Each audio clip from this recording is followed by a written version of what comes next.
Hey folks, Randy Reed here for Dojo Nation, sponsored by Dojo Max. Hey, let me throw a commercial in here. I've been talking on these things. Is that okay? Listen, Dojo Max has been supporting Dojo Nation here for a while and doing a great job of it. If you get a chance, I want you to go to DojoNationRocks.com. Some really cool stuff that's happening there. They've got a virtual assistant VA program that's connected to some pretty powerful software that these guys run for you to get your leads, to follow up with your leads, to get your appointments booked, to run your referral program, run your ads. It's pretty impressive stuff. So go ahead and pop on over to DojoMaxRocks.com. And the VA program's down on the bottom, but you can see the different tools they're using to run your school. Enough of that yakking. So we said this week, what are we going to talk about? We're going to talk about statistics. And I heard an old saying one time that said, statistics are like prisoners of war. If you beat them long enough, you get them to say anything you want them to say. And we see so many statistics in martial arts. I signed up 4,000 students. I did 150,000 this month. What do those things mean? Let's take, for instance, some of these heavy numbers that people are enrolling large numbers of students. It's all well and fine if you have the infrastructure to enroll large numbers of students. And those statistics come back to your attrition rate or retention rate, depending on which side of the glass you want to look at. So let's take some round numbers. Let's say you are one of the hot shots and you got 300 karate students and you're losing 10% of them a month. That means you need to put in 30 new students every month to maintain 300 students. Now there's schools that do that. I've seen them, they're out there. In order to enroll 30 students a month, you're going to have 3 times that number of phone calls. You're going to have to do, if you're running 70, 80% show up rate, and then another 70% enrollment rate. So you're going to have to put a lot of bodies through your place in order to enroll 30 new students a month.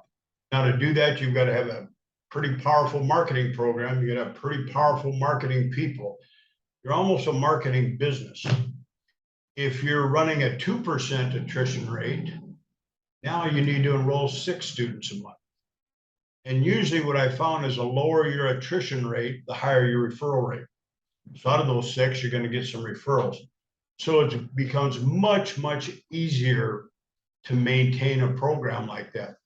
I'm always talking about him. Jeff Quirk, Jeff the New, Matt Schaefer, Don and Teresa Wyden, all Wisconsin, running my former schools. They're all in that 2 to 3% attrition rate each month. And they're all anywhere from 300 to 500 students. So it can be done. You'll hear people say, well, you can't have those low attrition rates or high retention rates when you get bigger. Well, you can. You just got to put in the systems to do it.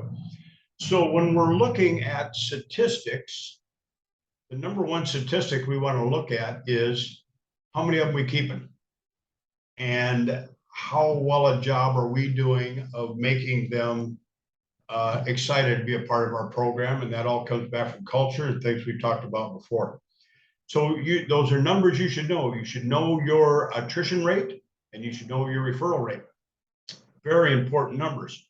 The other, let's not even talk about statistics as much as percentages. The percentage is what's important. There's a great book out there. I hope everybody's read it by now, called Profit First. And you're watching your percentages. If you take care of your percentages, everything else will the profit will take care of itself. I've heard people complain about the cost of their rent, and I've heard people brag about the cost of their rent. And the difference is one's paying a high percentage of their gross for rent and one isn't.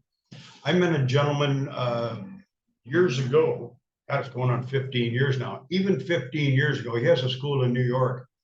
His monthly billing, just his billing, not his cash, just his billing at that point was $187,000 a month. And I heard the tales that his rent was something like $25,000 a month, 15%. That's right on where we want to be. We want to be someone either side of 12%. He's right there. So if somebody told you, hey, would you pay $25,000 a month in rent? You would probably say, hell no. If somebody said, if you could make $187,000 a month, would you pay $25,000? You'd say yes. So when you're discussing things with other owners, instead of asking, well, how much are you paying in rent? What is your gross? The important part, what percentage of your gross is profit? What percentage of your gross is rent? What percentage of your gross is labor? And if you start going with the percentages, it has to work. So it's really important that we know our percentages. And that book, Profit First, really shows you how to do that. It's got a really simple system that's fantastic. And I'm not going to sit here and read the book to you, but you should read it yourself.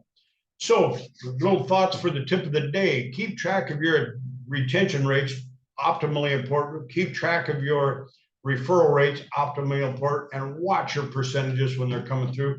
That's what's going to make the money for you. Obviously, the bigger the school, kind of usually it's a little harder to have the higher percentage profit, but the bottom line, there's a bunch of money there. 10% of $1 million is more than 50% of $10,000. Keep track of that stuff. Then now you can start having some positive conversations with your friends. All right, that's what we got for today, folks. Randy Reed, Dojo Nation, over and out.